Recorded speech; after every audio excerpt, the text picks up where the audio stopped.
a nickel producer that could be up to sort of plus 15,000 tonnes of nickel in the next 3 years.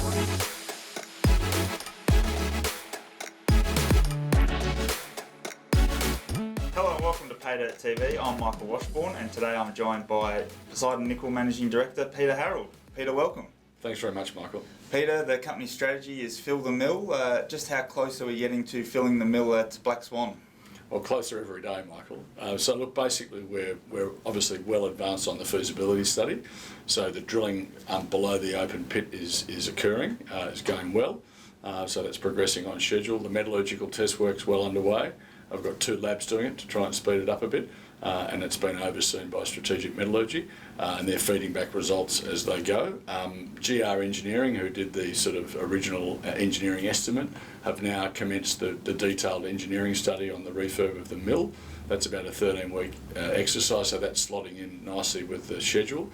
And then the mining studies are underway as well, so NTEC and our own internal consultants are doing that work. Initially on the underground Silver Swan resource, which will be converted obviously to a reserve, or a bigger reserve we hope than the one we've currently got, and Golden Swan as well, and that's all underway too. And then when they finish the drilling below the open pit, then we can actually feed in the optimised pit shell into the model as well. So look, it's all happening and it's all on schedule. Timetable is unchanged, so that would mean a financial decision in July, and hopefully, subject to COVID restrictions and people being able to travel and being able to staff people up, we're talking about sort of commissioning late in the first quarter of next year. Fantastic. And you also put out recently some important test work results. Why have they got such significance for not just the concentrate you're going to produce, but the potential customers you're going to be able to attract? Yeah, well, look, obviously, I've been involved in nickel industry concentrate for 30 years, and when I first started, you had to produce sort of a 13% concentrate. You had to have very low or a good ion MgO ratio, no deleterious elements or very limited. Some payabilities being around, some byproducts like cobalt, PGMs and so on. What's happened now obviously is the market's expanded. A lot of those smelters have expanded as well. They're getting better recoveries. They're recovering a lot of the byproducts as well. So what we're seeing is a broader market, and so we went out to the market for indicative offers just to help us sort of frame our numbers in our feasibility study, and we were pleasantly surprised by the number of indicative offers we got back again, but also the interest from not just the smelter companies but the trading companies and also the battery companies looking to secure feed. Even though the battery producers can't at this stage treat concentrate, they're looking to basically just secure raw materials, and then they can obviously do a deal with a smelter or a trade or whatever. So that was encouraging too, and those results were actually results that had been or studies that had been undertaken by Pure Battery Metals, which is obviously another potential off-taker. They're talking about building a POX plant in Kalgoorlie to produce PCAM, and the results were sort of leach extractions of north of 90% for the nickel and 95% for the cobalt. So yeah, really encouraging. So we know we can produce a smeltable concentrate, and that's been proven by the results or the feedback we've got from the market, and also that we've got another customer potentially, being a leach plant that then could feed into a POX plant. Yeah, and you mentioned Pure Battery Metals Technologies right there that are building that refinery in Kalgoorlie, which is obviously very, very close to where the project is. So you obviously see some really obvious synergies that can work well for both parties. Yeah, absolutely. Look, I think as the world's changing, and smelting is a technology that's been around, nickel smelting since the 1950s, and so we're talking 70 years, and clearly there's always going to be demand for nickel concentrate for the smelting, because those plants have been built and paid off many years ago. I think what's developing though now is a recognition that you don't need to go from concentrate to matte to a electrolytic one or a powder, and then reprecipitate that, or redissolve that in sulfuric acid to produce a nickel sulfate, which then goes into a battery. So what people are looking at is how can we minimise and utilise new technologies, and so Pure Battery and others are looking at a POX plant, which is pressure oxidation, but not at the same temperatures and pressures as say an HPAL plant, producing a mixed hydroxide precipitate, and then taking that through to a PCAM, which is a precursor cathode advanced material. So that's what is the sort of the backbone of the battery. And so if they could do that in Kalgoorlie, then the value add is incredible. And also from our perspective, we're only going to have to truck concentrate 60 k's to Kalgoorlie rather than taking it all the way to Esperance, putting it on a ship and sending it to Finland or China or whatever, and paying all that freight for a lot of material which is waste. So I think from an environmental perspective, a reducing carbon perspective, this is all very positive. And time-wise, Pure Battery, they're moving pretty quickly, and they're talking about building a plant in Kalgoorlie and being operational in sometime in 24. We're talking about being in production in 23. So we could have an option where we ship concentrate for a couple of years to a traditional smelter, and then assuming that Pure Battery get their plant built, then we could then move some or all of our material across to them. And it also means there's an option for Lake Johnson as well. And before you do get to that first production, you do need to get to a final investment decision. What are some of the key activities and milestones you need to tick off? Yeah, well, as I mentioned before, we've obviously got to get the mining schedule done for the open pit and the underground, and we're obviously blending some tailings in with as well as that, so the metallurgy becomes important.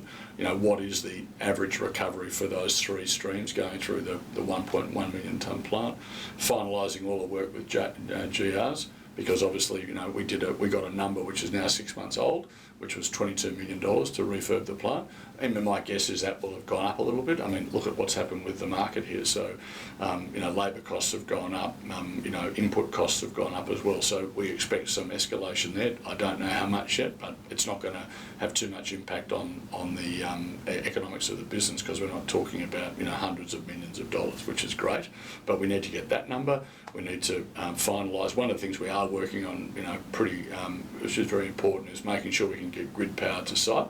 So previously that site was operating on grid power. When they did the feasibility study back in, or the DFS back in 2018, previous management, at that stage there wasn't enough power in the line or capacity, so they were going for diesel.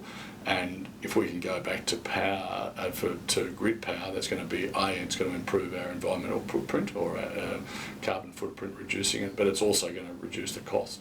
And we could see probably a $4 a tonne reduction potentially in the operating costs, which is important too. So that's underway.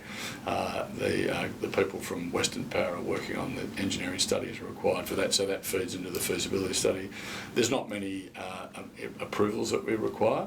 There are the standard ones for getting mining going again, but we'll obviously make sure that all of those are in place and ready to be when we press the button. So yeah, all of that's coming together. Obviously the other two really important things are going to be how we finance it and where the offtake is going to be. So we'll start to, as the numbers start to firm up, we'll be speaking to a shortlisted group of potential off-takers to formalise one, maybe two contracts, and then financing as well.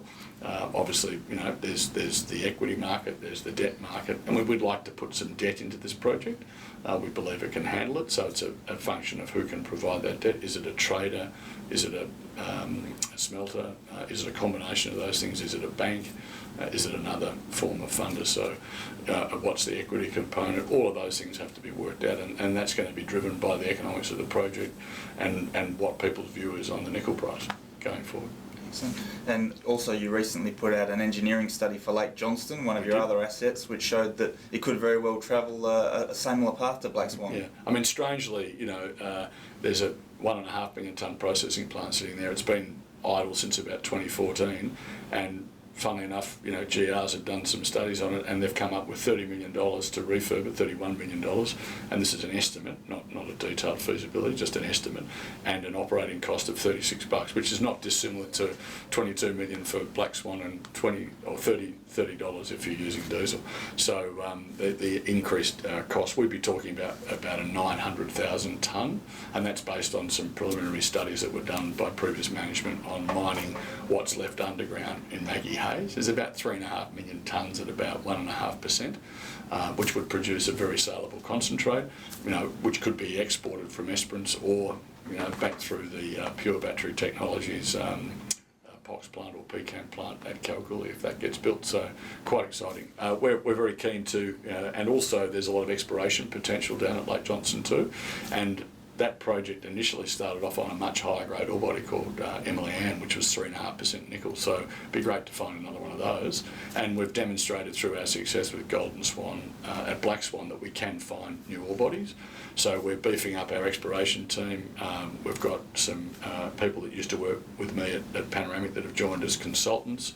John Hicks, who's an expert in finding nickel ore bodies. I mean, he discovered Deakin for us at Lanfranchi when we were at Panoramic. He also discovered Savannah North. So John's got an impeccable track record, and hopefully we can, pick his brains and utilise his skills to find us some more nickel, not just at Black Swan but also at Lake Johnson and potentially Windara. So I see us as being a, potentially a nickel producer that could be up to sort of plus 15,000 tonnes of nickel in the next 3 years. That would be getting Black Swan going first and then looking over to Lake Johnson and then getting Lake Johnson going. Potentially we're talking, but based on previous production profiles from those both those operations, plus 15,000 tonnes is eminently doable of nickel in concentrate. Fantastic. Well, it seems like you've got all the ducks in line to return Poseidon as one of the big nickel producers of Australia. Best of luck with it, Peter, and we look forward to following the journey. Yeah, great. Thanks again.